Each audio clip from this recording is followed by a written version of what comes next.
So welcome everyone to Change Your Habits, Brain, and Your Life. I'm Valerie Kausen. And I'm Gary Heine. And, I spent the last 20 plus years in the coffee business, and I worked with coffee farmers around the world and to improve their coffee and to bring more money into their communities, and opened up cafes here in Louisville, and helped to manage a lot of employees, and then was part of 3 or 4 nonprofits co-founding, and Valerie started one of them with me. And so I mention that because 25 years ago, if you had told me that I would have done these things, I would have said, no, who are you talking about? But I was able to do them by taking small steps, and that's one thing I learned, just taking one step and moving forward, taking another step and moving forward. So I'm very interested in sharing those ideas with people, small steps that we can all take to make change in our life, in our family life, in our neighborhood, in our community.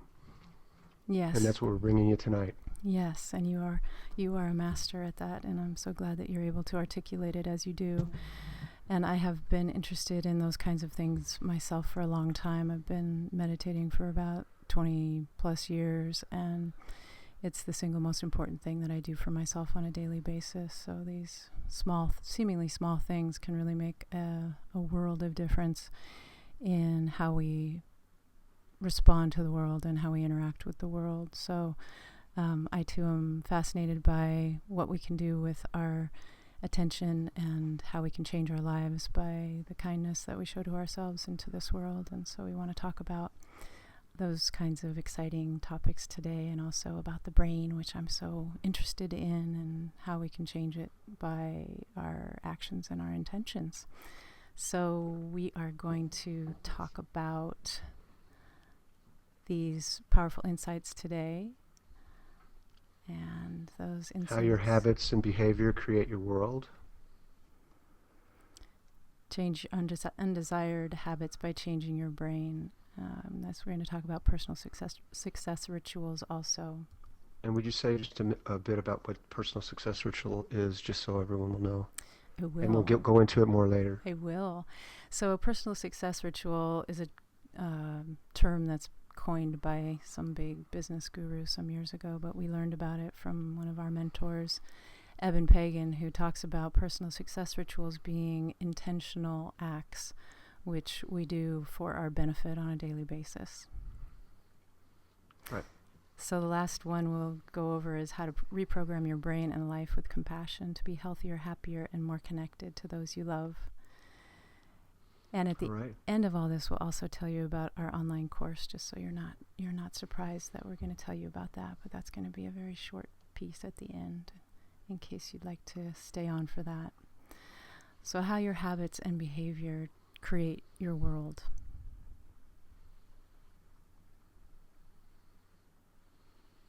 It used to be thought that once your brain cells were formed in your early childhood and your early development, there couldn't be any more change. You just had to basically stick with the number of brain cells that you have. But now scientists have shown that this isn't true at all, and they've coined a term called neuroplasticity to talk about our brain, and that it's actually very changeable. And we're going to talk about some of the ways that we can change our brain to benefit us. So it's just very fascinating to me how it's like a new superhighway that we're creating every time we do something repetitively, that our brain responds. If we imagine it, it responds if we do it. And there's so much research and so much science behind it that it really is such a rich topic. So we're just going to just skim the surface today, but it gives a little bit of a perspective on it that perhaps some of us don't think about. Mm-hmm. And so as you repeat these habits, your brain circuitry grows to support what you repeatedly do and make it easier for you to do the next time. Yeah, and what you repeatedly think about as well. So it's very interesting. Our brains are so magnificent. So understanding the parts of your brain can help you more easily create new personal success rituals. And don't anybody let your eyes glaze over. We're going to talk about the 3 parts of your brain in a very simple way that's easy to understand. It's very sexy, actually, right? It's very sexy. So did you know that you have 3 parts of your brain? The first one is the reptilian brain. They talk about the most Ancient. ancient. That's right. The old mammalian brain, or the limbic system, and that is the brain that developed with emotions and feelings. And then the newest part of the brain is the neocortex, or the thinking brain, which was the most recent development. So this reptilian brain, we think about it as, or it's been stated that it's really the housekeeping brain. It's the one that is the fight or flight, the one that is in survival, and that we share it with the snakes and the lizards. And Right. fight or flight response, temperature control, defending territory, hunger, all of these sex, right. basic Things kind of things. Yeah, that happen, that we do automatically to improve our chances of survival. And that part of our brain, developed originally millions of years ago, and it's still very, very powerful and important in the things that we do in our life. So that second part, the next part that developed is the mammalian brain, and we share this with dogs and cats, and it's really about emotions and feelings. And so there's a different capacity there. It controls moods and memory and hormone. So we all know that experience, I'm sure, about smelling something and feeling something and having the stress levels go up and having our pleasure centers activated and all those different things that our emotions are so wonderful at bringing forth. And I was just reading in yesterday's New York Times that they've trained some dogs to be still in an MRI machine, that takes pictures of your brain. And so they're able to now see what parts of a dog's brain lights up when they're hungry or when they're feeling pleasure. And it turns out that they are the same parts of the brain as in humans. So this is just something that's newly being proved by science. Of course, all of us dog lovers already knew that, but yes, it's very interesting. We can see it in their eyes all the time. Mm-hmm. So the newest part being the neocortex, the thinking brain. Shared with primates, yes. And it's the part of our brain that gives us the capacity for thinking, for social interactions, bonding with other people, and making plans. And our ancestors developed tool-making skills as this part of the brain came into being a long time ago. And also as it grew larger, it was what enabled us to differentiate ourselves in a huge way from chimpanzee ancestors so that we could begin to use language. Yes, which we're not sure if that was a good thing or not, but Right. we're an experiment in the making, right? That's right. So why is it good to know that we have three brains that are working all at the same time? Good question. It's good to know because we think we control our world by using our thinking brain. We think we're logical, we know what's going on, and we do what we need to do, and we plan our life and get along with people as we need to, and we think we're in control of everything, but it's not actually true. It's actually the older, more instinctual and emotional parts of our brain that control most of what we do. And so it's good to know that that's actually what's going on. So it's good to know ourselves. I think that's the bottom line. So getting to know those parts of our brains will help us to be able to change our behaviors and change our lives through those behaviors if we know what we're dealing with.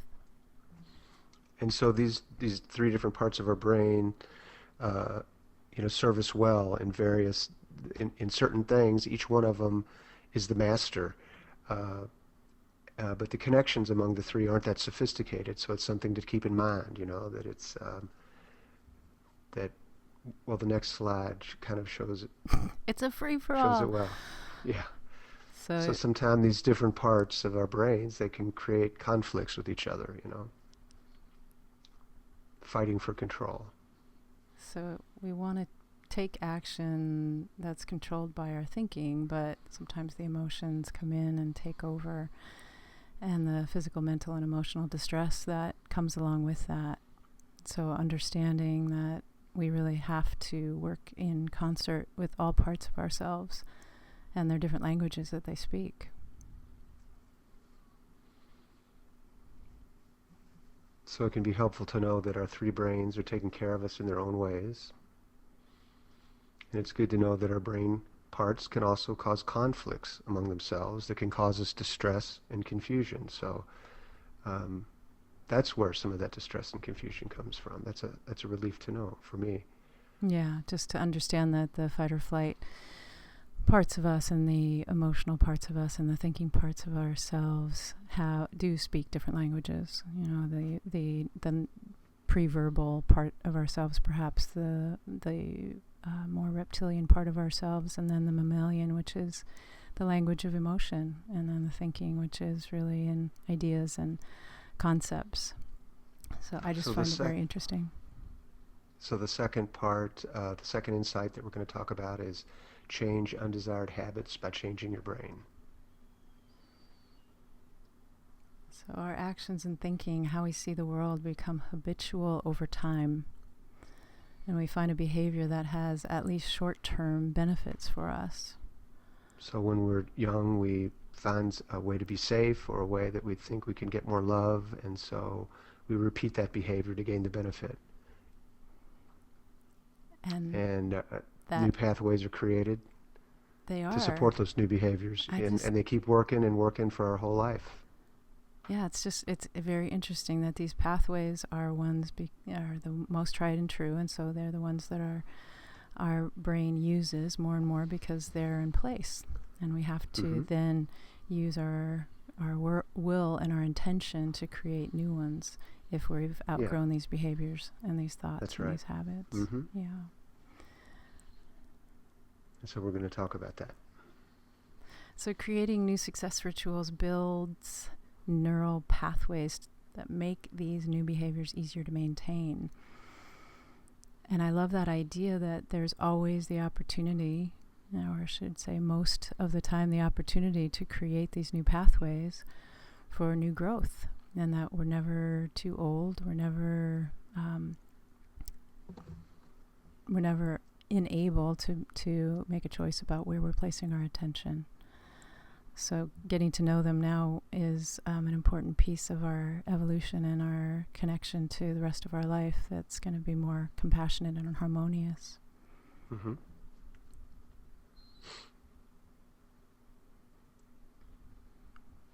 Did you want to talk about that, Gary? So a habit is an unconscious behavior that is repeated to gain a benefit.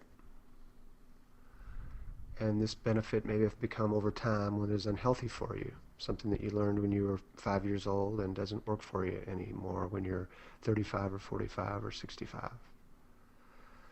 So a success ritual is a behavior that we repeat consciously to gain a benefit. We use our intention. And that success ritual takes advantage of the power of intention, or an aim that guides an action to transform our lives. So there's a lot of science that shows that our energy precedes us, or our thoughts actually have a tangible energy field, and not talking in any way woo-woo spirituality here. We're talking about measurable electromagnetic field that we emit, and that our thoughts and intentions precede us. They are there before we get there, before we actually take the action. They're there paving the way for us. It's hopeful.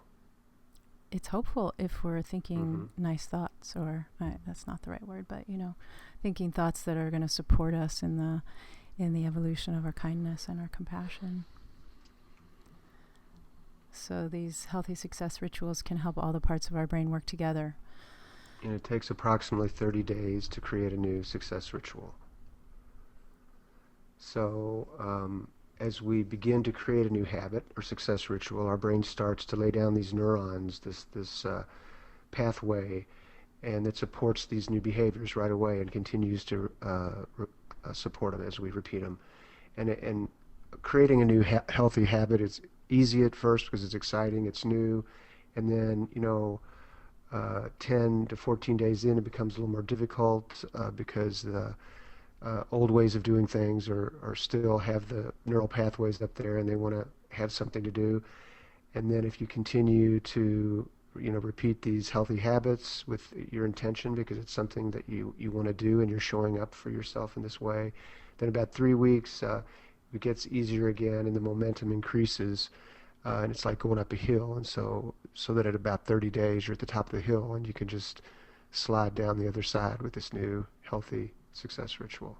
Yeah, and so any of us who have started a new exercise program may have found this experience that, there's an excitement at the beginning, and then there's a sort of drudgery that happens, and then all of a sudden it's just something we do. We don't even think about it. We just get up and we do it. It's not even a choice anymore. It's just the fabric of our life has taken over, the momentum of it. The benefit is so much greater than the effort to not do it.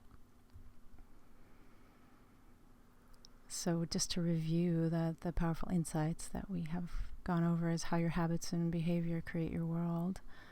And change undesired habits by changing your brain with personal success rituals, and how to reprogram your brain and life with compassion is the next one, to be healthier, happier, and more connected to those you love. We like this one. Yeah.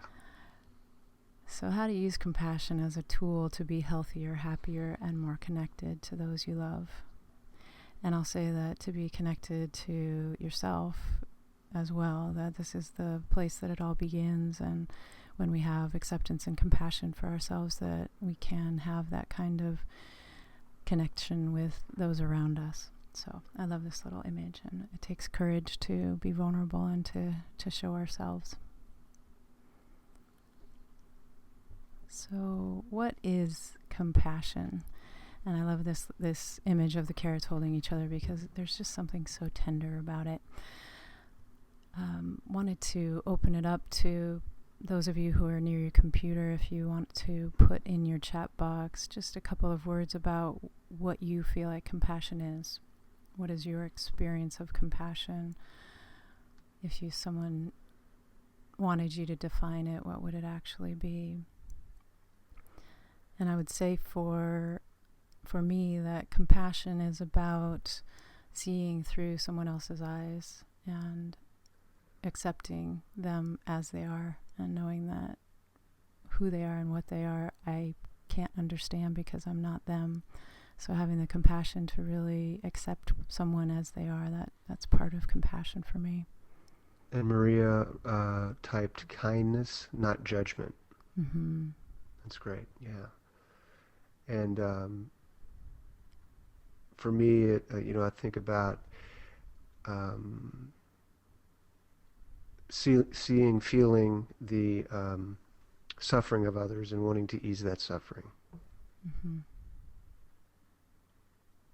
Yeah, it does have the quality of some sort of softness all around, just being able to take the edge away from our interaction with people and to be open and to be available.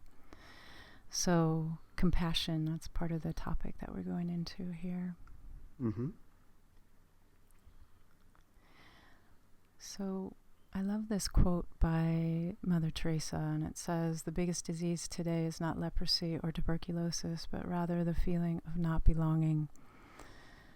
And I chose to insert this here because to me that lack of compassion for ourselves or for other people create a sense of separation, and that we don't feel like we really belong anywhere when we don't have the sense of connection. And so that word compassion really marries itself to belonging, that we actually belong somewhere, that we're feeling at home somewhere. Mm-hmm. When we have an open heart to life. Well said. And some time ago I heard this story about the Dalai Lama, His Holiness, that he was asked when he first came to the West, I believe, and was asked about self-hatred. And his response was that he did not understand the question, and he had to ask many times what someone meant by that, and that in his experience that there was no such thing as self-hatred in his culture. And that really brought to me, a lot of compassion to our state in the Western world of what we deal with, that we're actually being programmed through all of the media and all of our interaction in whatever level. That's a huge topic, but the interaction we have with feeling like there's always something wrong with us, and that this then brings about this sense of separation from self, and in turn a sense of separation from our community and from the earth. Mm-hmm. So there he is, that sweet Dalai Lama man. We got to see him when he was in Louisville a few months ago, and he said during that talk that last century was the century of wars and violence, and that this century is the century of compassion. And I like to hold that as my intention and my understanding, that that's what we're all moving into, this ability, this emerging kindness that's coming forth. Mm-hmm. And as we create success rituals that nurture and grow this compassion for each other, and for all the beings we share this earth with, the plants, the animals, will change life on earth for the better. And we're doing that as we practice our compassion. And we're going to talk a little bit more about how we do that. So this is Mathieu Ricard, who we also got to see at this conference that we were at around the time that the Dalai Lama was in Louisville, Kentucky. And these all of these things on his head are to measure his response during meditation. And we got to see Dr. James Doty, a neurosurgeon from Stanford, also speak. And he's been working for many decades with the Dalai Lama on science to support meditation and what actually happens in the brain when we meditate. Mm-hmm. And so I love that picture of Mathieu Ricard and all of his work. Yeah, he's a Buddhist monk and a long-time meditator, so he was a great subject for studying what exactly is going on in a human brain when a person meditates. And it was shown They found that go ahead. That the areas of the brain that are working when a meditator feels compassion, that they continue to develop and grow during meditation. And even after meditation, that they continue to grow. So it's not, it's like you put this in motion, like this, or it's a muscle that we're growing. So we're building our compassion muscle by just sitting in silence.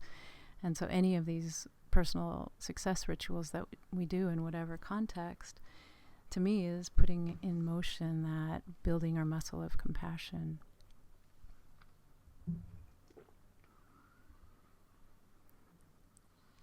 He also said there are two levels of human compassion.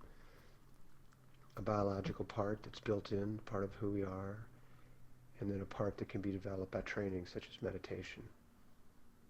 And I thought that was incredibly interesting. Yeah, I do too, that it's not just one or the other, that we're not just born compassionate, and some of us are born more compassionate than others. It's that we're all born with a part that's biological, and we all have the ability to increase it by our focus and attention of what we choose to focus on in our minds and in our thoughts and with our practices. So the idea that compassion is actually biologically at the core of who we are, that changes things in my mind about the world. And our compassion developed over millions of years to make it more likely that our ancestors, their offspring, would survive, and so that we could be here today listening to this webinar. Because the more we got along with fellow humans, the more we were interested in them, have empathy for them, cared about how they got along, then that compassion that was within us helped us get along and survive. And we've had a lot of hundreds of thousands of years of hard times that we had to survive, so it served us well. Yeah, so practicing compassion makes you happier. And this is a beautiful picture of my niece Jessica, who really brings so much happiness to this world. So she's a very compassionate person. So compassion and the related tolerance, forgiveness, and love are our default mode. when these feelings and qualities are expressed, they have a profound effect on the giver as well as the receiver.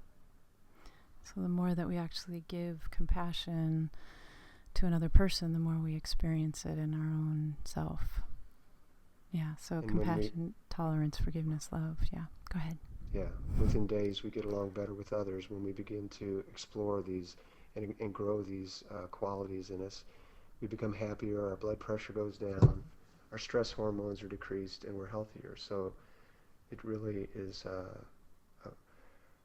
path to peace, happiness, and great health. Yeah, it's such a wonderful thing that we found with all the research we've done with meditation, is that when the mind is relaxed, that the body actually comes into a greater sense of health and well-being naturally, because that state of compassion is our natural wellness. It's our natural core and our natural wellness. So caring for others is deeply ingrained in us. It is who we are. And we have just forgotten that compassion is at our core. And now science is finding that with training, especially meditation training, we can return to this compassionate heart of who we are, which is very exciting news because it's such a simple practice. It can be very complicated, and people make it very complicated, but the truth of it is it's very simple. And the way we change the world, one of the ways we change the world is with our mirror neurons, and they're this part of our brain. And when I'm feeling compassionate and I come into your presence, any one of you, your brain, the mirror neurons in your brain senses the compassion in my brain, and it begins to create compassion. And so when you go to someone, into someone else's presence, then your compassion that helped grow by seeing me starts someone else's compassion growing. And the same thing works with forgiveness and gratitude and love. And so our brain wants us to get along, and so that's how we can change the world, by changing ourselves. Yes. And a lot of the research also shows that the negative influences are much more dominant, and that we have to really choose these compassionate, tolerant, forgiveness states to make them spread. They are contagious, but like anything, like saying no to something is much more final to the flow of energy than a yes.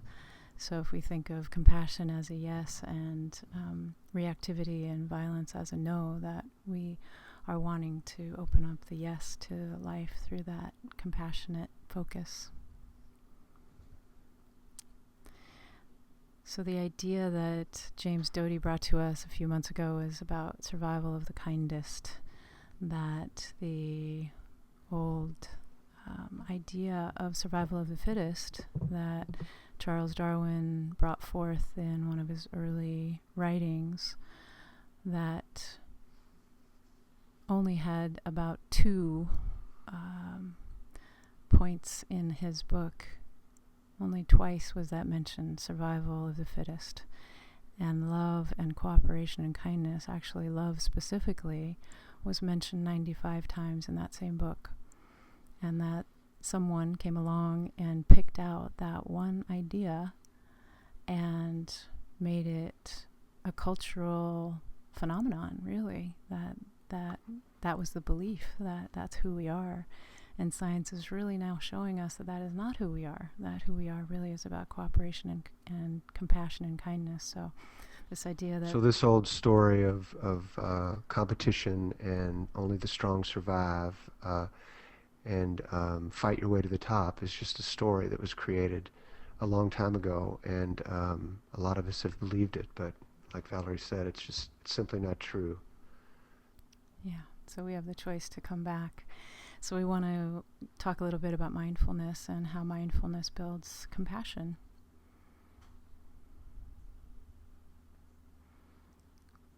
So becoming aware of our thoughts, feelings, actions, and becoming intentional That's one definition of mindfulness, that it's just about witnessing. It's about becoming aware rather than trying to change anything. It's just about the actual ability to know what's going on in our environment. And not judging it, but just letting it be okay, just noticing it. And as we become more mindful and create new success rituals for these parts of ourselves, we change our brains, behaviors, lives, and the world. So we wanted to talk about 2-minute success rituals.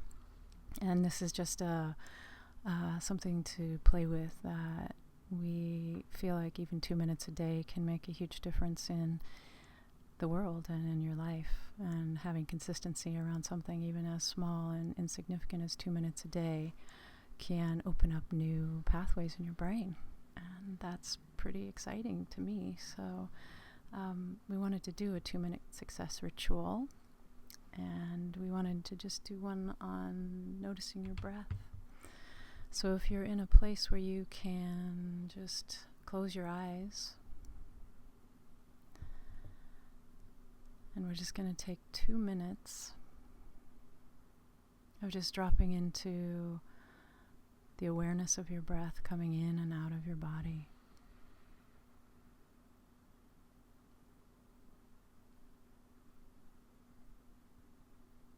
And just to notice what's happening in your mind, and if you wander off, that you just come back to that simple in and out of the breath.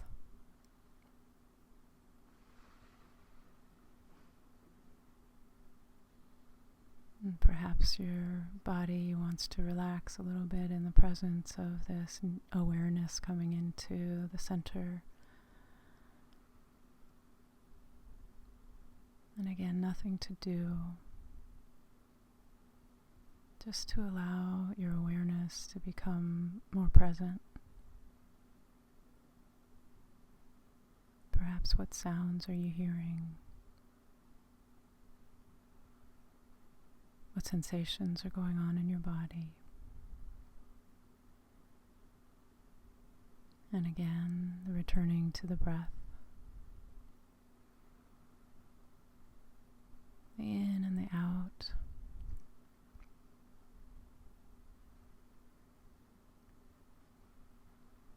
Perhaps noticing that your heart is beating.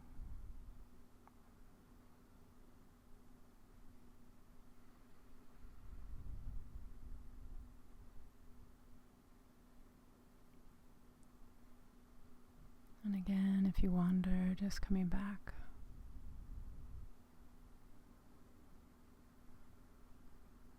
That mindfulness is a practice.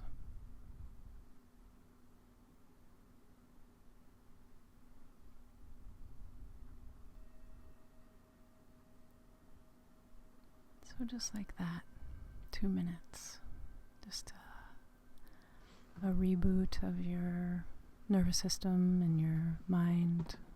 Your stress level can come down. It really does change the blood pressure, and your heart rate reduces. It's a very powerful 2 minutes just to turn inward. So hopefully you got a taste of what just 2 minutes can be of benefit. And we wanted to talk about some other 2-minute success rituals. So we just noticed your breath, and you can also do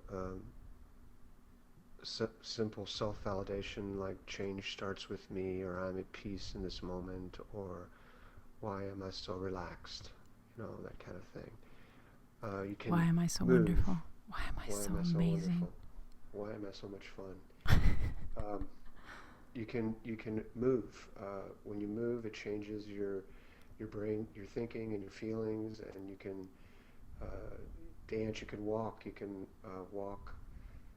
You can walk inside your house. I remember one time having a big, intense standoff with someone, and we just moved. We walked around the dining room table one way, and then we walked around the other, and it totally broke the impasse. It was kind of a beautiful thing. But you can also walk out around your house, you can walk in your yard, you can walk around the block, and it's really effective. I think I was the other person in that impasse, and it did really work. I believe you were there, yes.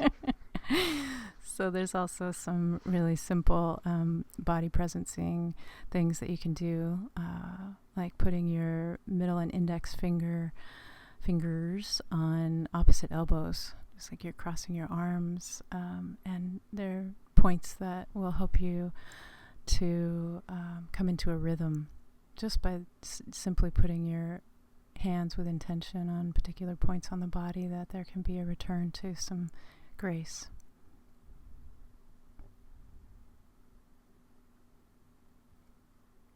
An eating ritual, chew 30 times on each bite for 2 minutes and see what you notice. Or whatever it is that you come up with. Right. So if you have any ideas in this moment that you wanted to put into the chat box, our invitation is that you try this with us for 30 days, that you do a commitment of 2 minutes every day of doing something.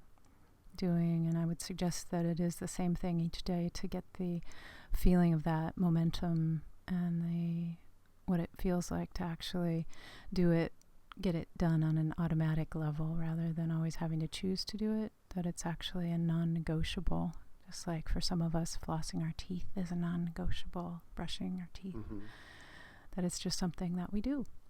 And then we don't have to spend any... teeth work? Would that be an example of a 2-minute success ritual? Uh-huh. Could, I guess, anything you put intention to could be. So we suggest that you use a timer and that you track your success. And that means writing it down, in my opinion, or putting it into your smartphone. But I would suggest using a piece of paper, just old school, and having a check mark of doing it.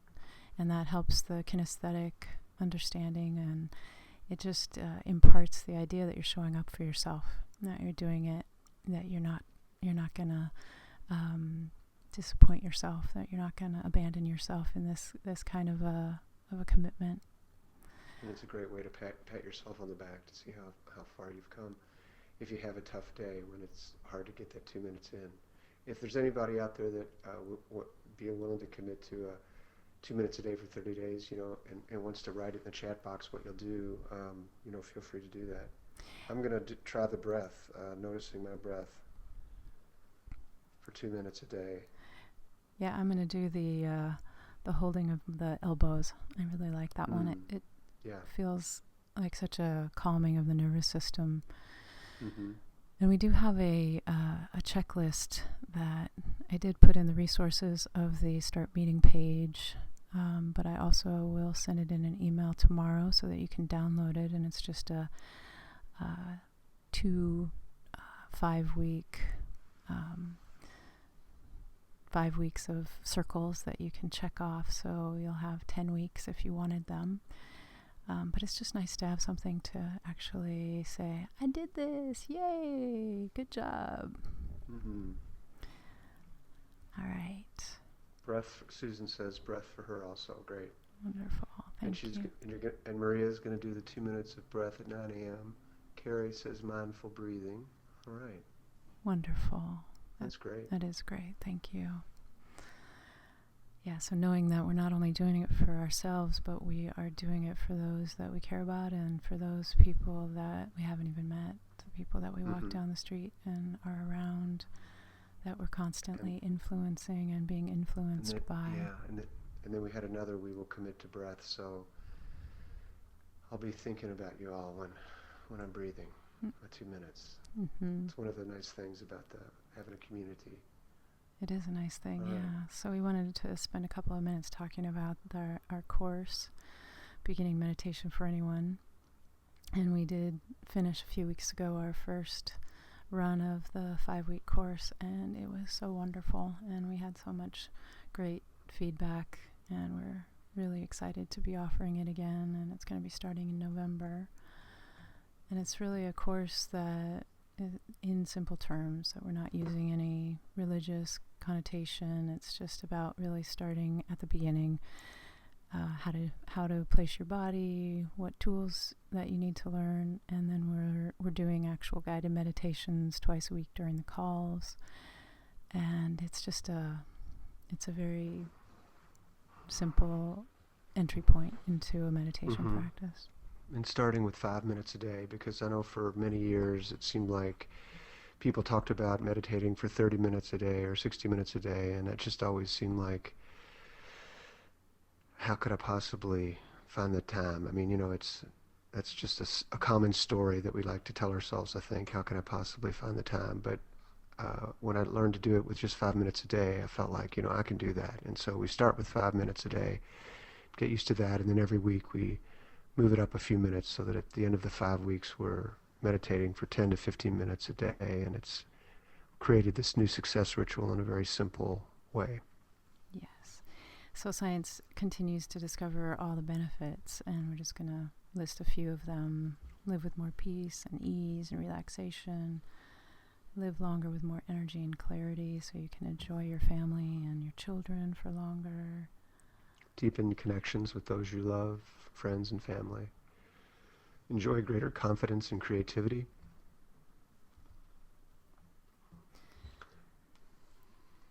Regain clarity around who you are and where you're going. And that seems to me a very important thing that we all need to do on a daily basis, is to reconnect with the version of ourself that is bigger than the stories or the incidents or the interactions that we might have that limit our understanding of who we are. Share your innate compassion, forgiveness, and love with the world. Relax and soothe your nervous system on a daily basis, bringing you freedom from anxiety, stress, and fear. And that's so important because in our society, our nervous system always has to be on. There's so much noise and so many decisions to be made and so much input that it really is a beautiful thing when we can actually relax and soothe our nervous system. Yes, yeah, sorry about that for going a little ahead of you there. I was just excited to read my quote. You just were excited to look at yourself, weren't you? I was. So being constantly on the run can cause stress on the mind and body, and stress can impair brain and body functions. Slowing down even momentarily can increase brain power and allow innate healing and creativity to return us to a calmer and clearer state, which everyone benefits from. Yeah. And it seems like every week there's something new coming out, something new that's been discovered, some benefit of mindfulness and meditation, and it's really becoming a movement. They're teaching mindfulness and meditation in health centers and hospitals and schools and businesses across the country. It's really something that we all, hopefully we'll all learn it when we're in kindergarten. Well, we won't all, but someday our kids and their kids will learn it when they're in kindergarten. That's right. So we just wanted to go over the modules. So in Module 1, Week 1, creating a strong foundation for meditation, simple building blocks and putting them together. Module 2, why persistence or follow-through is the key to creating your meditation practice and the life you want. The third week, Module 3, how your brain and nervous system are being changed for the better by your daily commitment. In the fourth module, meditating every day will deepen your self-acceptance, gratitude, and forgiveness, and why that changes everything. In Module 5, how you can change the world by your daily efforts and living on purpose. So we did obviously touch on a lot of these subjects today because they're some of our favorite topics, but we go more in depth in them and have exercises and meditations that really focus on these topics as well. So you get to live the change during the course. You get to really experience it. And one of the people that we had in the course last time said she had friends asking her if she had gone on antidepressants because she was so relaxed. I love that. And yeah, what was that? So we've designed the course.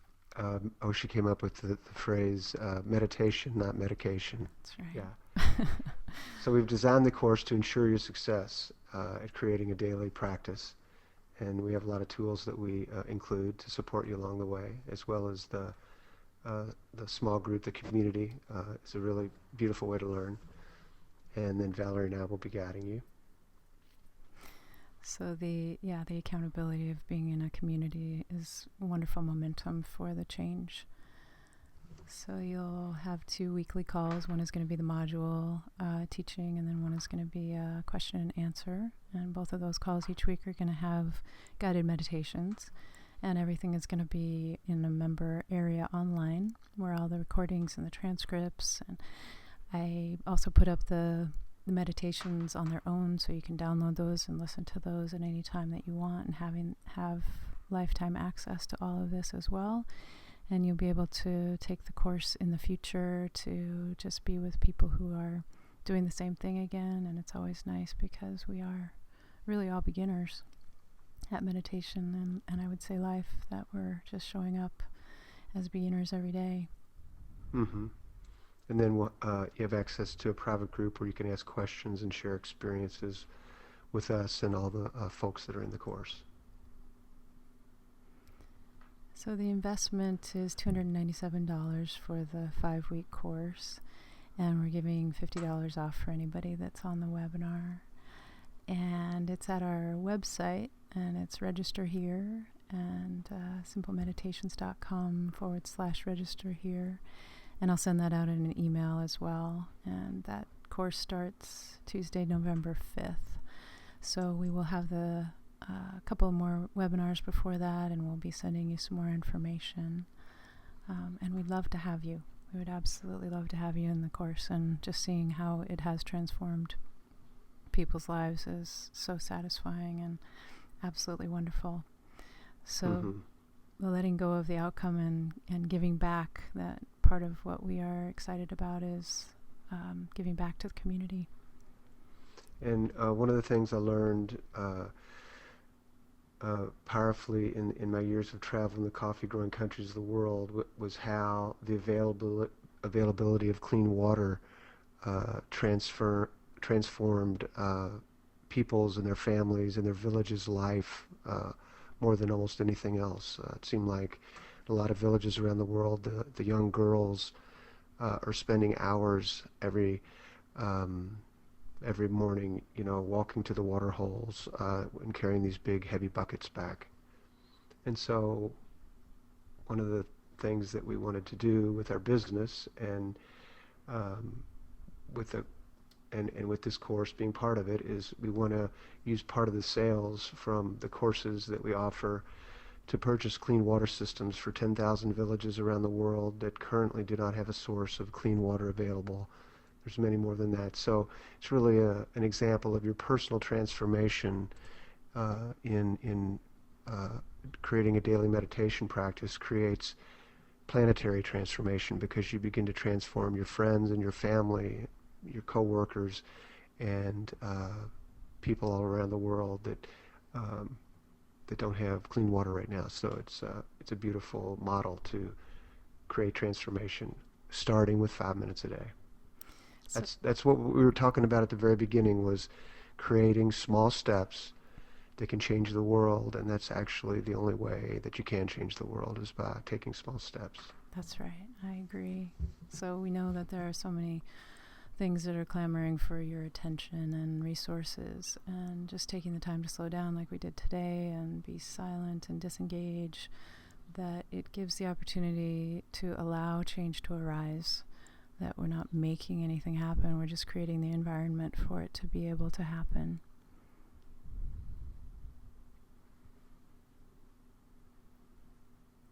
So nurturing this space and inward attention grows compassion for self and others. With this compassion comes a reduction of reactivity and ability to listen more clearly.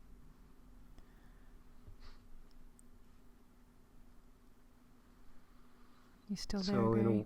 Yes, I am. In a world filled with people utilizing such tools to soothe the overtaxed nervous system,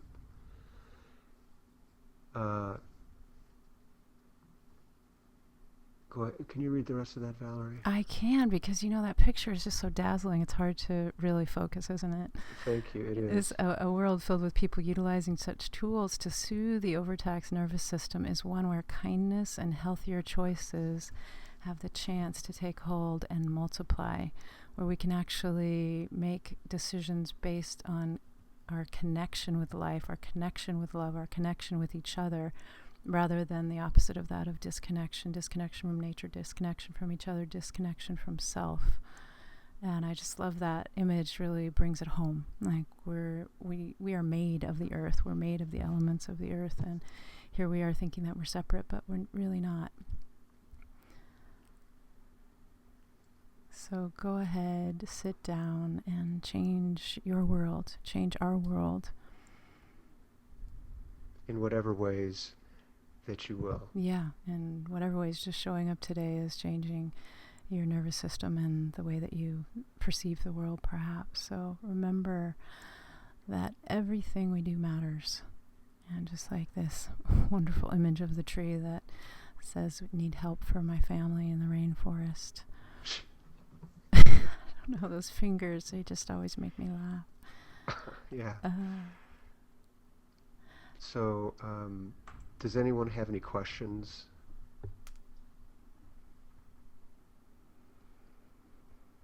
Thoughts, suggestions? Comments about how fabulous we are. Recipes?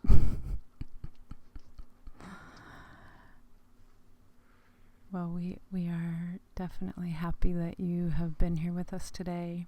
And it brings out the best in us when we get to show up in these ways of service and of community and participating in the upliftment and the emergence of kindness in the world.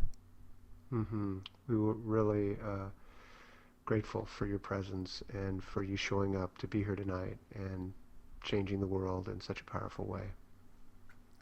Right, so it's wonderful to meet some of you for the first time, and we'll be in touch. I'll send an email tomorrow with a replay of this. If you have anyone that you would like to share this with, we will have it up online, and we have some more webinars to come. So just remember that we're always coming back to the beginning, and we have the opportunity every moment to return to that sense of compassion and presence, and these 2-minute success rituals are one way to help us remember those on a daily basis. So thanks everybody, and good night. All right, thank you.